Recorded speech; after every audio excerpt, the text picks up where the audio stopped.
Hello friends, तो आज मैं आप लोगों के लिए आकांक्षा एग्जामिनेशन का set three physics set three का सॉल्यूशन लेके आया हूँ। तो चलिए स्टार्ट करते हैं। क्वेश्चन नंबर 1 क्या बोल रहा है? The image formed by a convex mirror is always, यानी कि जो कॉन्वेक्स मिरर से हमेशा कैसा इमेज बनता है, तो इसका जो आंसर होगा वर्चुअल एंड डिमिनिश्ड, यानी कि कॉन्वेक्स मिरर से, ठीक है, कॉन्वेक्स मिरर से हमेशा वर्चुअल एंड डिमिनिश्ड इमेज बनता है। ठीक है, कॉन्वेक्स मिरर से, इस मिरर से हमेशा वर्चुअल एंड डिमिनिश्ड इमेज बनता है। ठीक है, चलिए क्वेश्चन नंबर 2 क्या बोल रहा है? ये thin lens has focal length of -50 centimetre. What is the power of the lens and it's nature? इसका इसका कॉन्सेप्ट है कि अगर एफ हमारा माइनस में रहेगा, ठीक है, अगर एफ हमारा फोकल लेंथ माइनस में होगा तो उसका जो लेंस होगा कॉनकेव होगा। ठीक, कॉनकेव लेंस होगा। और यदि हमारा फोकल लेंथ प्लस में रहेगा, ठीक है, तो वो जो मेरा लेंस होगा कॉन्वेक्स लेंस होगा। कॉन्वेक्स लेंस होगा, यानी कि माइनस मतलब कॉनकेव और प्लस मतलब कॉन्वेक्स। ठीक है, तो यहाँ हमारा जो फोकल लेंथ है माइनस में दिया हुआ है, फोकल लेंथ दिया हुआ है माइनस में -50 सेंटीमीटर। ठीक है, यानी कि इससे मेरा कंफर्म हुआ कि इसका आंसर होगा कनकेव में आएगा। ठीक है, और यानी कि सब ऑप्शन में दिया है 2 2 2 दिया हुआ है। ठीक है, तो यानी कि कनकेव में -2d आएगा, यानी कि इसका जो आंसर होगा ऑप्शन नंबर 2 होगा। चलिए इसको आप लोग निकाल भी सकते हैं फॉर्मूला से कि पावर बराबर क्या होता है, पता है? 1/f मीटर में। यदि हमारा एफ सेंटीमीटर में है तो क्या होगा? 1/f/100 हो जाएगा। ठीक है, भागा देंगे तो सेंटीमीटर में होगा तो, ठीक है, इस तरह आप लोग निकाल सकते हैं। इसका आंसर यही आएगा, ऑप्शन नंबर 2 आएगा, माइनस में आएगा। चलिए देखते हैं क्या। विच of the following is not ये टाइप ऑफ एनर्जी सोर्स, यानी कि इन सबों में कौन सा डिवाइस जो है एनर्जी सोर्स नहीं है? तो इसका आंसर होगा रियोस्टेट, चूँकि जनरेटर तो मेरा एनर्जी सोर्स है, सोलर सेल भी है, बैटरी भी है, लेकिन जो रियोस्टेट है वो नहीं है। चलिए क्वेश्चन नंबर 4 क्या बोल रहा है? Magnification of a convex lens, यानी कि कॉन्वेक्स लेंस का मैग्नीफिकेशन क्या होता है? यानी कि जो कॉन्वेक्स लेंस है उसका जो आवर्धन होता है वो क्या होता है? यानी कि उत्तल लेंस में आवर्धन होता है। इसका आंसर होगा ऑप्शन नंबर 1। हमेशा जो होता है ना, हमेशा जो होता है छोटा होता है। ठीक है, आवर्धन कॉन्वेक्स लेंस में। चलिए the SI unit of power, यानी कि पावर का यूनिट क्या होता है? तो होता है वाट होता है। ठीक है, चलिए the resistance of a conducting wire is inversely proportional to its. देखिए आर बराबर क्या होता है? ρL/A। ठीक है, ρL/A होता है। तो यानी कि जो ये बोल रहा है कि रेसिस्टेंस जो है इन्वर्सली प्रोपोर्शनल किसका के, यानी कि किसका है? यानी कि रेसिस्टेंस इसका एरिया का। ठीक है, resistance is inversely proportional to area. इसका आंसर होगा एरिया ऑफ क्रॉस सेक्शन। चलिए in the given figure paraxial ray are, paraxial क्या होता है? वैसा रे जो प्रिंसिपल एक्सिस के प्रिंसिपल एक्सिस के नज़दीक हो, प्रिंसिपल एक्सिस के नज़दीक हो। ठीक है, नज़दीक हो, नज़दीक हो, वैसा रे जो प्रिंसिपल एक्सिस से नज़दीक हो। यानी कि जो इसमें प्रिंसिपल एक्सिस के नज़दीक कौन है? तो ये भी है, यानी कि इसका जो आंसर होगा ऑप्शन नंबर 1 होगा, ये भी होगा। चलिए ये पर्सन विथ ये defect of long sightedness should use, तो लॉन्ग के लिए होता है कॉन्वेक्स लेंस से, तो आप लोगों को पता होगा लॉन्ग के लिए होता है कॉन्वेक्स। ठीक है, the SI unit of electrical resistivity, यानी कि रेसिस्टिविटी का क्या होता है? तो इसका ओम मीटर होता है, ओम मीटर। ठीक है,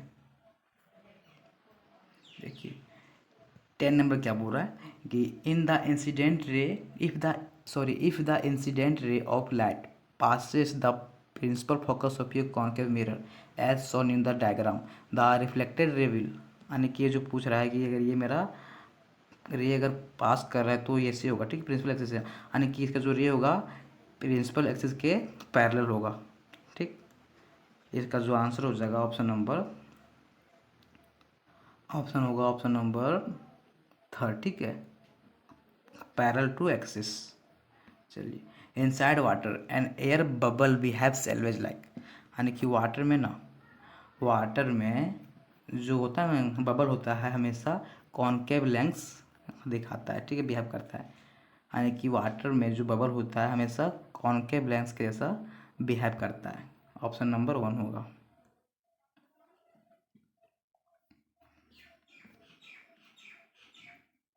A man cannot see object distinctly at a distance greater than 3 metre. He is suffering from, तो इसका होगा मायोपिया होगा। ये तो आप लोग क्लास 10 में पढ़ लिए होंगे, मायोपिया हो गया, ठीक है। देखिए, the impact of an image on the retina persist, यानी कि जो रेटिना पर जो इमेज बनता है उसका अवधि क्या होता है, कब तक बना रहता है, यानी कि रेटिना पर जो इमेज बनता है रेटिना पर उसका जो अवधि क्या होता है, ड्यूरेशन क्या होता है, तो इसका ड्यूरेशन होता है 1/16 सेकेंड से 1/20 सेकेंड तक, यानी कि इसका जो आंसर हो जाएगा ऑप्शन नंबर सेकेंड होगा। 40 नंबर क्या बोल रहा है, the electrical appliances in the houses are connected with each other in, यानी कि जो हाउसेस में जो इलेक्ट्रिकल अप्लायंसेस होती है उससे हम किस में मतलब कंबाइन करते हैं, तो इसका जो आंसर होगा पैरेलल होगा, ठीक है, क्योंकि जो मेरा पैरेलल कॉम्बिनेशन होता है ना ये हमेशा लो रेसिस्टेंस प्रोड्यूस करता है, ठीक है, इसलिए हम घरों में हमेशा इसको प्रेफर करते हैं, पैरेलल कॉम्बिनेशन को। चलिए, the surface of earth is taken to be at, यानी कि जो अर्थ का सरफेस होता है वो होता है जीरो पोटेंशियल, ठीक है, अर्थ का सरफेस होता है जीरो पोटेंशियल। चलिए, 16 नंबर क्या बोल रहा है, in compound microscope as compare to eyepiece objective lens size. देखिए, कंपाउंड माइक्रोस्कोप क्या होता है, ये मेरा हो गया ऑब्जेक्टिव लेंस, ये हो गया आई पीस, ठीक है, ऐसे बनता है हमारा कंपाउंड माइक्रोस्कोप। तो ये जो मेरा ऑब्जेक्टिव लेंस है इसका क्या होता है, फोकल लेंथ सबसे स्मॉल होता है, यानी कि objective lens has a small focal length and eyepiece has larger focal length. इसका जो फोकल लेंथ होता है लार्जर होता है, ठीक है, और जो इसका होता है स्मॉल होता है, ठीक, तो यानी कि इसका जो आंसर होगा स्मॉल फोकल लेंथ होगा।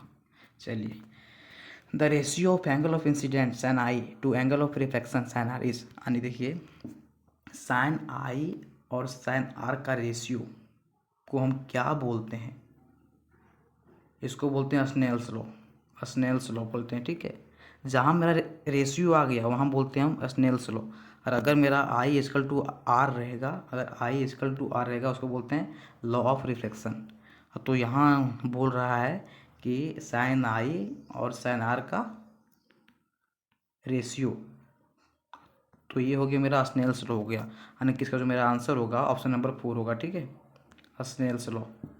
चलिए, 18 नंबर क्या बोल रहा है, the SI unit of refractive index, यानी कि रिफ्रैक्टिव इंडेक्स का क्या होता है, तो ये होता है यूनिट लेस होता है, ठीक है, यानी कि इसका जो आंसर होगा ऑप्शन नंबर 4 होगा, नो यूनिट। चलिए, red light is used in traffic signal because, यानी कि रेड लाइट इसका जो होता है ना वेवलेंथ होता है, रेड लाइट का जो होता है वेवलेंथ बहुत ही हाई होता है, ठीक है, वेवलेंथ होता है बहुत ही हाई होता है, इसीलिए इसका जो होता है ना डिस्पर्सन बहुत ही लिस्ट होता है, डिस्पर्सन जो है बहुत ही कम होता है, इसीलिए इसका उपयोग हम सिग्नल में करते हैं। ऑप्शन नंबर 3 होगा इसका आंसर, क्योंकि रेड लाइट जो होता है ना डिस्पर्स लिस्ट करता है। चलिए,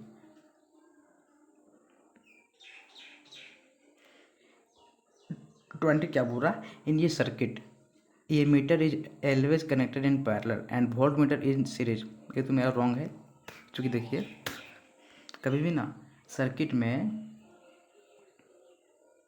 यहाँ होता है ये मीटर, ठीक है, ये मेरा बैटरी हो गया, और यहाँ मेरा होता है वोल्ट मीटर। यानी कि जो मेरा ये मीटर होता है हमेशा सीरीज में होता है, ठीक है, और जो मेरा वोल्ट मीटर होता है वो होता है पैरेलल में। यानी कि इसका जो आंसर होगा ऑप्शन नंबर 4 होगा। Ammeter is always in series and voltmeter in parallel में होगा, ठीक है। चलिए 21 क्या बोल रहा है, two resistance R1 and R2 are connected in series combination, which of the following figure show the correct combination. यानी कि ये जो तीनों फिगर है सीरीज में, ठीक है, तो इसमें से कौन सा फिगर सही है। तो देखिए ये मेरा सीरीज में होगा एकदम है, ठीक है, सीरीज में है, ये भी मेरा सीरीज में है, ठीक है, और ये भी मेरा सीरीज में ही है। यानी कि जो मेरा आंसर होगा तीनों होगा। इसका आंसर होगा option number D, all of this 4। Option number 4 होगा ऑल ऑफ दिस, चूँकि ये मेरा सीरीज में है, सीरीज में है, सीरीज में है। चलिए ये क्या बोल रहा है, ये student has to connect 4 cells of 1.5 volt each to form a battery of 6 volt, which of the arrangement is correct. यानी कि एक स्टूडेंट है जो चार सेल को जो हर एक सेल जो है 1.5 वोल्ट का है, ठीक है, चार सेल को मतलब कंबाइन करता है और बनाता है 6 वोल्ट का बैटरी बनाता है। तो वो कॉम्बिनेशन क्या होगा, यानी कि इसका जो कॉम्बिनेशन होगा वो क्या होगा। तो यानी कि इसका जो आंसर होगा ये होगा, ठीक है, इसका जो राइट कॉम्बिनेशन है ये होगा, ठीक है, एक बैटरी 2 3 4, ठीक है, ऑप्शन नंबर 1 होगा। चलिए the device based on the principle of electromagnetic induction EMI, यानी कि इलेक्ट्रोमैग्नेटिक इंडक्शन होगा इलेक्ट्रिक जनरेटर, ठीक है, इलेक्ट्रिक जनरेटर। ये क्या बोलता है, किसी भी कॉइल में अगर हम मैग्नेट को अगर हम रिलेटिव मोशन करवाते हैं तो उससे मैग्नेटिक फ्लक्स होता है चेंज, और इससे मेरा EMF होता है इंड्यूस्ड। ये बोलता है हमारा इलेक्ट्रोमैग्नेटिक इंडक्शन, और ये जो प्रिंसिपल होता है अप्लाई होता है इलेक्ट्रिक जनरेटर में होता है, ठीक है, ऑप्शन नंबर 1। चलिए 24 क्या बोल रहा है, इन ये practical electric motor coil is called, इसका होता है इलेक्ट्रिक मोटर में जो ऐसे कॉइल होता है उसको हम क्या बोलते हैं, इसको बोलते हैं आर्मेचर बोलते हैं, ठीक है, आर्मेचर बोलते हैं, ऑप्शन नंबर 1। चलिए लास्ट क्वेश्चन क्या बोल रहा है, at the time of short circuit the current in the circuit. यानी कि शॉर्ट सर्किट कब होता है, शॉर्ट सर्किट कब होता है, जब हमारा जो करंट का जो होता है बहाव होता है, जब करंट का जब बहाव होता है सबसे ज़्यादा हैविनली होता है, अधिक होता है, तभी जो हमारा होता है शॉर्ट सर्किट होता है। यानी कि उसका आंसर होगा इंक्रीजेज हैवली होगा, current increases heavily in the circuit.